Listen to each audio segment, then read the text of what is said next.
रामगढ़ विधानसभा उपचुनाव की मतदान की तिथि 13 नवंबर जैसे जैसे पास आ रही है, वैसे ही यहाँ पर चुनावी सरगर्मी बढ़ती जा रही है और लोगों में जो चुनाव को लेकर बातें हैं वो सामने निकल के आ रही हैं। यहाँ पर कुछ क्षेत्र तो ऐसे हैं जहाँ पर मतदाता एकदम साइलेंट हैं और वो ये बताने में हिचकिचा रहे हैं कि वो अपना जो मत है वो कहाँ देंगे। लेकिन कुछ क्षेत्र ऐसे हैं जहाँ मतदाता मीडिया को रूबरू होकर सारी बातें बयां कर रहे हैं कि वो किसके समर्थन में खड़े हैं। इसी दौर में आज केंद्रीय मंत्री भूपेंद्र यादव और पूर्व प्रदेश अध्यक्ष सतीश पूनिया के द्वारा सुखवंत सिंह के समर्थन में रामगढ़ विधानसभा का दौरा कर सुखवंत सिंह के समर्थन में वोट मांगे गए। उन्होंने लगातार यहाँ के मतदाताओं से संपर्क कर आगामी योजनाओं के बारे में बताकर उनसे मत मांगे गए। इसके साथ ही कांग्रेस के पूर्व केंद्रीय मंत्री भंवर जितेंद्र सिंह, नेता प्रतिपक्ष टीकाराम जूली, मुंडावर विधायक ललित यादव, राजा खेड़ा विधायक, ये सभी आर्यन खान, जुबेर खान के समर्थन में यहाँ पर वोट मांग रहे हैं। इसके साथ ही भरतपुर सांसद संजना जाटव भी एससी समाज के लोगों में जाकर उनके समर्थन में वोट मांग रहे हैं। इसके साथ एक और नाम जो कि भजन लाल जाटव का है, जो कि धौलपुर करौली से सांसद हैं, वह भी अपने समाज के लोगों में जाकर आर्यन खान के समर्थन में वोट मांग रहे हैं। देखने वाली बात यह होगी कि ये जो बड़े नेता हैं वो अपने समर्थन में किस प्रकार लोगों को ला पाते हैं और चुनाव जो कि अब केवल कांग्रेस और भाजपा का ही बनकर रह गया है किस ओर जाता है, यह तो 13 तारीख को जब मतदान होगा उसके समय ही पता लग पाएगा। और जो वोटों का पिटारा है 23 नवंबर को खुलेगा, जब जाकर पता लगेगा कि इनकी मेहनत के अनुसार जनता क्या फैसला करती है। कई गांवों के संपर्क कार्यक्रम में थे। मुझे 3 बजे मुंबई के लिए निकलना है, लेकिन मेरे जाने के बाद भी ये सभा मंच पर बैठे हुए सभी प्रमुख नेताओं के भाषण और सुखवंत जी के भाषण के बाद ही समाप्त होगी। मैं जानता हूं कि मेरे पे दोनों जिम्मेदारी है, महाराष्ट्र के चुनाव की भी और रामगढ़ के उपचुनाव की भी। पर अलवर वालों ने कह रखा है रामगढ़ हम देख लेंगे, महाराष्ट्र आप देख लेंगे। मैं लगातार सबके संपर्क में रहता हूं।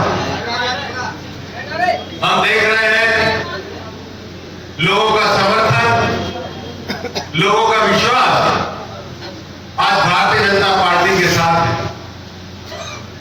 लोगों को महसूस हो रहा है कि मुख्यमंत्री गुजरात जी ने अपने छोटे से कार्यकाल में समस्याओं के समाधान का काम किया है।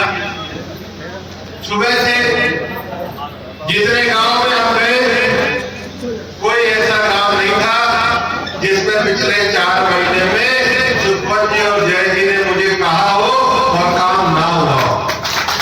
हमारे गांव में चाहे लाइब्रेरी खोलना हो, चाहे किसी जोड़ की 4 दीवारी करानी हो, चाहे शमशान की 4 दीवारी करानी हो, चाहे कोई स्कूल के कक्ष का निर्माण करना हो, सरकार ने किसी भी किस्म से साधन की और विकास की कमी नहीं रखी। लेकिन राजनीति विकास के साथ साथ सम्मान की और स्वाभिमान की राजनीति भी होती है। सम्मान का अर्थ यह है कि इलाके में रहने वाला हर परिवार अपने आप को सुरक्षित महसूस करे। सम्मान का अर्थ यह है कि इलाके के जो थाने हैं वो लोगों की सुरक्षा के लिए हो, लोगों को गलत तरीके से जेल में फंसाने के लिए ना। और हमें तो पता है कि 5 साल के कांग्रेस के शासनकाल में लोगों पे गलत मुकदमे दर्ज किए गए, झूठे मुकदमे में लोगों को अंदर किया गया, रामगढ़ के दलितों को अंदर किया गया। लेकिन एक बात हम कहना चाहते हैं, हम ना अन्याय करेंगे और ना अन्याय होने देंगे। विकास का पहला रास्ता होता है कि अमन चैन शांति हो, कानून का शासन। हम जब ये कहते हैं कि हम महिलाओं को लखपति दीदी बनाने का काम करेंगे, हम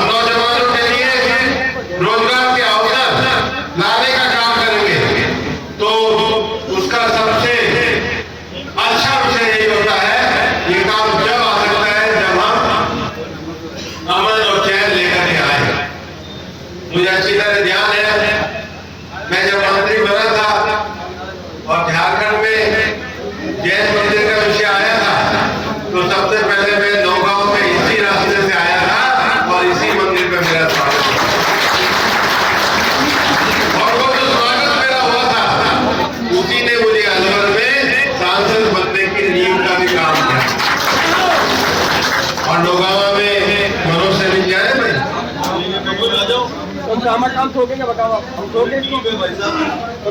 सैनी भाई, बहुत बहुत स्वागत है आज मनोज जी और उसकी पूरी टीम का भी। हम भारतीय जनता पार्टी के परिवार में पूरी तरीके से स्वागत करते हैं और भारतीय जनता पार्टी के परिवार में अब नौगामा में 100% लोग अब भारतीय जनता पार्टी में आ गए हैं, तो वोट भी उतना ही होना चाहिए। मैं सुबह से घूम रहा हूं और एक चीज मैं कह रहा हूं, जो भी अपना वोट बाहर गया है उसको वापस बुलाइए, सुखवंत जी को बताइए, लेकिन हमारा वोट पूरा पड़ना चाहिए। बताओ भाई, पड़ेगा या नहीं पड़ेगा? पक्का? तो एक बार बताओ सुखवंत जी को हम विजय की माला पहना दें।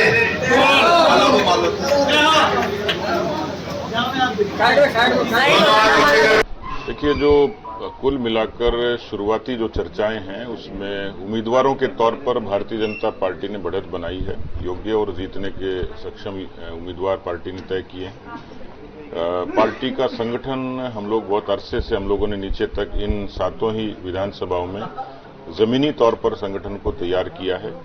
तीसरा, जो चुनाव का प्रबंधन होता है उसको हम लोगों ने बेहतर किया है।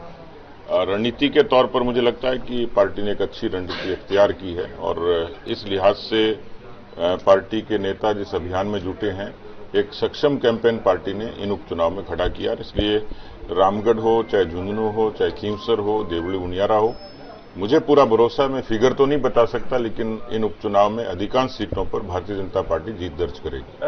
हरियाणा में आपने पार्टी को जीत दिलवाई, लास्ट मौके पर सब चीजें बदली, क्योंकि शुरुआत में सब पोलिंग जितने भी आंकड़े चल रहे थे एग्जिट पोल के, वो कांग्रेस के पक्ष में थे। क्या लगता था उस समय आपकी अहम भूमिका रही, इसे आप सेट करेंगे? देखिए, हरियाणा में पार्टी को लोगों ने अंडर एस्टिमेट किया था। हरियाणा में 14 के बाद पार्टी की एक अच्छी जमीन तैयार हुई थी और यदि 14, 19 और 24 के आंकड़े देखेंगे तो हम लोग बहुत कमजोर स्थिति में नहीं थे। हम 35-40 सीटों के इर्द गिर्द थे। कुछ और प्रयत्न करके हमें अपने बहुमत के आंकड़े को छूना था, जो हमने छुआ भी। एक अच्छी रणनीति थी, परिश्रम भी हुआ और केंद्र का बड़ा सहयोग मिला। एक हमारी अच्छी प्रभारियों की टीम थी जिसने टीम हरियाणा के साथ मिलकर काम किया। इसलिए चुनाव एक इंजीनियरिंग है, एक तरीके की मैनेजमेंट का एक बड़ा इस तरीके का उपक्रम है। हम लोगों ने उपचुनाव को लेकर भी अलग अलग क्षेत्रों को लेकर अलग अलग रणनीति तय करी है और रामगढ़ के लिए खासतौर पर हम लोग जीतने के लिए संकल्पित हैं और मुझे पूरा भरोसा है कि इस बार हम रामगढ़ की सीट अच्छे अंतर से जीतेंगे। आप पॉलिटिक्स में लंबे समय से बने हैं, क्या लगता है कि भारत को इसका फायदा मिलेगा? क्योंकि मोदी जी से हमेशा उनकी नजदीकियां रही हैं, किस तरह का फायदा रहेगा और राजनीतिक रूप से देखें तो किस तरह के फायदे और नुकसान की आगे स्थिति? देखिए, ग्लोबल पॉलिटिक्स में अब भारत की अहमियत पूरी दुनिया में है, पूरी दुनिया के नक्शे पर है और आपने बहुत अवसरों पर देखा होगा कि कोशिश होती है बाइडेन की भी कि वो प्रधानमंत्री जी के साथ सेल्फी लें, यूरोप के तमाम देशों का। तो मुझे लगता है कि अमेरिका में राष्ट्रपति कोई होता, लेकिन जिस तरीके से मोदी जी के नेतृत्व में हिंदुस्तान ने जो विदेशी रणनीति तय करी, जो डिप्लोमेसी तय करी थी, उस भारत की डिप्लोमेसी को लोगों ने अब स्वीकार किया है। हम लोग एक बड़ा कंज्यूमर मार्केट हैं, हमारे यहाँ बड़ा मानव संसाधन है और हमारे यहाँ बड़ी टैलेंट है और इसलिए उसकी कदर अमेरिका से लेकर यूरोप तक सब करते हैं। इसलिए मुझे नहीं लगता कि अब भारत की अहमियत विश्व पटल पर बढ़ी है और डोनाल्ड ट्रंप होते या कमला हैरिस होती, भारत को कोई फर्क नहीं पड़ता था। आखिरकार सेल्फी मोदी जी के साथ ही खिंचवानी पड़ती। तो मुझे लगता है कि क्योंकि ट्रंप से स्वाभाविक तौर पर मोदी जी के पहले भी रिश्ते रहे हैं, तो जो दुनिया की राजनीति है उसमें भारत और अमेरिका, इनके संबंधों का भी एक अहमियत है और इस नाते मुझे लगता है विश्व शांति से लेकर और दुनिया में तमाम तरक्की के प्रयासों के लिए भारत और अमेरिका की दोस्ती ट्रंप और मोदी की रिजीम में मुझे लगता है और ज्यादा उत्कृष्ट होगी। लेकिन मैं खैर ये तो बात है, लेकिन क्या होता है कि हमारे जो विदेश नीति, अरे यार वीकेंड मत करें,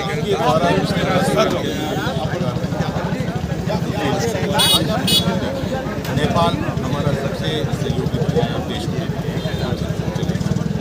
श्रीलंका जो हमारा बहुत सहयोगी है तो वो चाइना की गोली में जाके बैठे। बांग्लादेश के अंदर जो हुआ है वो आप हम सबों ने देखा ही। तो हमारी जो भौगोलिक स्थिति है पूरे भारत की, वो एक बहुत विचित्र स्थिति है। वहाँ हम लगभग 8-7 देशों से घिरे हुए हैं। जो हमारा घनिष्ठ मित्र है भूटान, जो हमारे लगता हुआ बॉर्डर है म्यांमार, जो हमारा लगता हुआ है अफगानिस्तान, और पाकिस्तान और चाइना तो एक अलग कहानी है, तो आप सब जानते हैं, उनसे लड़ाई हम रात दिन लड़ते हैं। तो ये जब तक हम अपने जो हमारे साथी रहे हैं, दुख और सुख में हमारे साथी रहे, उनको हम हमारे साथ नहीं जोड़ पाए, उनसे आज दुश्मनी कर लिया। रूस से प्रधानमंत्री मोदी की विदेश नीति ने रूस जैसी जगह से हमसे दुश्मनी कर ली। मुझे याद है वो दिन जब कारगिल का युद्ध लड़ा जा रहा था और रूस ने, फ्रांस ने और भी बहुत सारे देशों ने कहा था कि आप जितना आपको गोला बारूद चाहिए, जो भी एम्यूनेशन चाहिए, जो भी गन चाहिए, वो सब ले जाइए, पैसे देने की जरूरत नहीं है। यहाँ तक कि उन्होंने अपने हवाई जहाज़ों के अंदर और जहाज़ों के अंदर रवाना कर दिया बिना पूछे हमारे देश के लिए, क्योंकि आक्रमण भारत पर हो रहा था, लेकिन उन्होंने सोचा हमारे ऊपर आक्रमण हो रहा है। आज वो सारों देशों से मोदी सरकार की विदेश नीति ने उनसे दुश्मनी पाल ली है। ये बहुत पीड़ा की बात है, दुख की बात जी। क्या नजरिया देखते हैं? देखिए, ये एक मैं समझता हूँ एक बहुत ही घिनौनी साजिश है जो इस देश के संविधान के विरुद्ध है। देश का संविधान सबको समान रूप से बात रखने की आज़ादी देता है, काम करने की आज़ादी देता है। और आज जिस प्रकार से मैं देख रहा था, अभी दीपावली के अंदर एक मैसेज चलाया गया कि दीपावली की खरीदारी उनसे कीजिए जो दीपावली मनाएंगे। मैं कहना चाहूँगा, हमारे व्यापारी भाई जो हमसे खरीदारी करके ले जा रहे तब दीपावली मना पा रहे। आज इस प्रकार का जो व्यापारी वर्ग है उसका तो 36 बिरादरी आ रही है ना, और ये एक संघर्ष ऐसा हो जाएगा कि आने वाले समय में जिनकी संख्या कम है फिर वो बैठे मक्खी मारेंगे। फिर आज तो हीरो होंडा वाला कह देगा मैं मेरी बिरादरी को ही दूंगा, कार वाला कह देगा मैं मेरी बिरादरी को दूंगा, और आप भी जो बाइट मेरे से ले रहे हो ये भी कहते हो कि हम बिरादरी की टीवी पे चलाएंगे। सर, बनवारी लाल सिंघल का आज बड़ा बयान आर्यन के नाम को लेकर हेट स्पीच थी कि इनके नाम में ही चोर है। आर्यन हिंदुओं का नाम होता है, इनका नाम तो कमरुद्दीन, इमरान खान ऐसा होता है। वो अच्छी बातों पर मैं कभी जाता नहीं हूँ, जिसकी जैसी मानसिकता है वो वैसी बात करे। आज अभी कार्यालय का उद्घाटन किया है, यहाँ पर क्या कार्यालय का उद्घाटन हुआ है, बड़े कस्बे के सारे लोग यहाँ पे मौजूद हैं, लोगों में अच्छा खासा जोश है, बड़े अंतर से हम ये चुनाव जीतेंगे। और मैं कहना चाहूँगा, कोई हेट स्पीच दे, कोई हिंदू मुस्लिम की बात करे, कोई किसी प्रकार का भ्रम फैलाए, ये चुनाव एक तरफा हो चुका है। जनता की सहानुभूति है, जनता का मन है, जनता विकास के नाम पे वोट देगी। जो 11 महीने की सरकार का फेलियर है उसके नाम पे वोट देगी। खाद नहीं मिल रहा है, बिजली नहीं है, पानी नहीं है, सड़कों का काम रुका पड़ा है, मुख्यमंत्री घूम रहे हैं, बच्चों को स्कॉलरशिप नहीं आ रही है, बेरोजगारों को बेरोजगारी भत्ता नहीं आ रहा है, बुजुर्गों को पेंशन नहीं आ रही है, विधवाओं को पेंशन नहीं आ रही, दिव्यांगजनों को पेंशन नहीं आ रही है। वोट किस नाम पे लेंगे? अभी दिन छिपने वाला नहीं है, लेकिन हालत ये है कि 4:30 बजे हैं और दिन छिपने की सी स्थिति हो गई है। जो 1.5 घंटे पहले का सा समय अब हो रहा है, पूरे दिन सूरज नहीं निकल पा रहा है। दिल्ली के अंदर तो भयंकर पॉल्यूशन है, 400 क्रॉस कर गया। हम भी ये समझ लो कि 300 और 400 के बीच में ही चल रहे हैं, तो एक बहुत ही घातक है स्वास्थ्य के लिए। सो तो प्लानिंग बननी चाहिए, मैं समझता हूँ जल्द से जल्द उस पर एक्शन भी होना चाहिए। टीकाराम साहब, एक अमेरिका सरकार का आप क्या कहना है? अभी एक्चुअली मैंने देखा ही नहीं, बना दिया पर एक बार बिना देखे